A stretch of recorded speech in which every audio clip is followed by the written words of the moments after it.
lorsqu'on ne diffuse pas une information, je cite Code santé publique, et les bonnes pratiques de pharmacovigilance qui sont intégrées au Code santé publique, clair, loyal et approprié, on prend le risque de vicier le consentement qui doit être normalement libre et éclairé et surprotégé, puisqu'on est encore dans le cadre d'un essai clinique.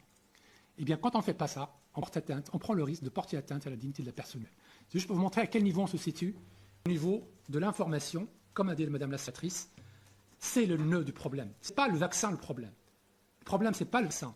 Le problème, c'est l'obligation de faire intégrer des gens dans un essai clinique de force par une obligation, par la loi, une loi, entre guillemets, qui n'a toujours pas été validée par le Conseil constitutionnel, l'article 12, pour les professionnels de santé, pour les pompiers et tous les personnels qui sont soumis à cette obligation. Les parlementaires qui ont... Pardon, rappelez-nous juste, je devrais savoir, mais l'article 12, c'est celui L'article 12, c'est celui qui consacre l'obligation vaccinale pour les professionnels de santé, pour les pompiers et toutes les autres professions. Et l'article 14, celui qui consacre les sanctions.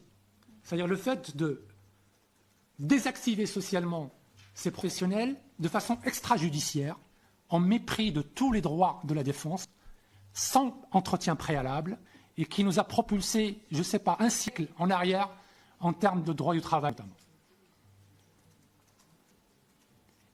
Le Conseil constitutionnel, lorsqu'il a été saisi par les parlementaires lors du contrôle de constitutionnalité a priori, pour les professionnels de santé, la question de la constitutionnalité des articles 12 n'a pas été soulevée. Le Conseil constitutionnel avait la possibilité de relever cela d'office. Il ne l'a pas fait. Et toutes les questions prioritaires de constitutionnalité qui ont été soulevées dans le cadre des litiges ont été rejetées, bloquées par le Conseil d'État notamment. Et voilà, alors, juste pour vous dire, voilà. Oui, docteur Omlil, ici on est plus sur une analyse politique, alors respectable, mais plus sur les questions politiques que sur les questions techniques. Je reviens sur le sujet.